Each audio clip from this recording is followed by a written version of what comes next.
بسم اللہ الرحمن الرحیم۔ بے شک یوسف اور اس کے بھائیوں کے قصے میں دریافت کرنے والے کے لیے بہت سی نشانیاں ہیں۔ جب یوسف کے بھائی بولے کہ ابا کو یوسف اور اس کا بھائی ہم سے زیادہ پیارا ہے، حالانکہ ہم ایک جماعت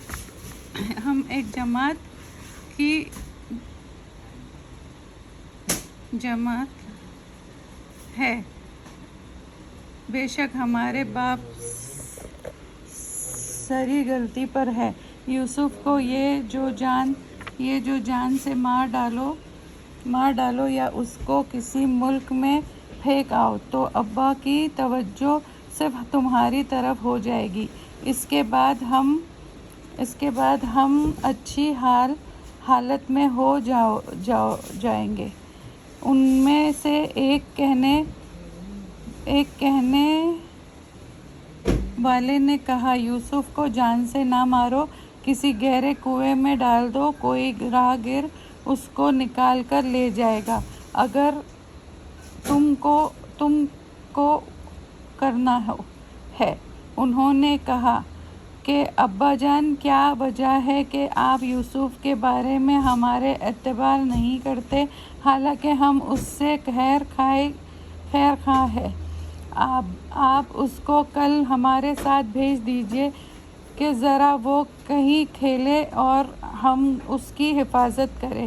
انہوں نے کہا، یہ بات مجھے رنج دیتی ہے کہ تم اسے لے جاؤ، اور مجھے یہ بھی ڈر ہے کہ اس سے غافل ہو جاؤ اور اس کو بھیڑیا کھا جائے۔ انہوں نے کہا، اگر اس کو بھیڑیا کھا جائے اور ہم ایک طاقتور جماعت ہیں تو ہم بڑے نقصان میں پڑ جائیں گے۔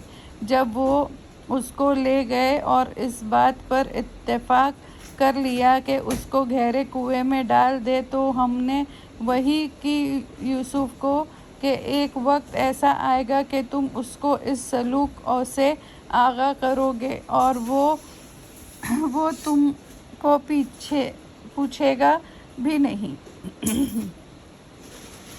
اور وہ رات کو روتے ہوئے اپنے باپ دادا کے پاس پہنچے اور کہا، ابا جان، ہم تو آپس میں دوڑنے میں لگ گئے اور یوسف کو آپ نے اسباب کے پاس چھوڑ دیا تو اس کو بھیڑیا کھا گیا، اور آپ ہماری بات کا یقین نہیں کریں گے، گو ہم سچ کہتے ہیں۔ اور ان کے کرتے پر جھوٹ موٹ کا خون لگا لیا۔ تو یعقوب نے کہا، حقیقت یہ نہیں ہے، بلکہ تم ایک بات اپنے دل سے بنا لیے ہو، تو صبر ہی کروں گا، جس میں شکایت نہ ہوگی، اور نہ تم کر آئے ہو جو پر اللہ ہی سے مدد مطلب ہے۔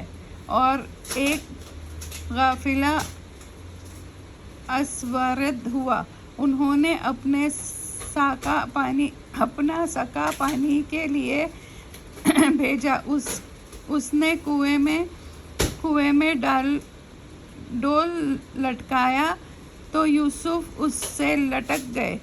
وہ بولے، ذے نصیب، یہ تو حسین لڑکا ہے۔ اس کو قیمتی سرمایہ سمجھ کر چھپا لیا، اور وہ جو کر رہے تھے اللہ کو سب معلوم تھا، اور اس کو تھوڑی سی قیمت پر، یعنی مدت چند درہم پر بیچ ڈالا، اور ان کو اس بارے میں کوئی لالچ بھی نہ تھا۔ اور مصر کے جس شخص نے یوسف کو خریدا تھا، اس نے اپنی بیوی سے کہا، اس کو عزت اور احترام سے رکھو، شاید وہ ہمیں نفع بخشے،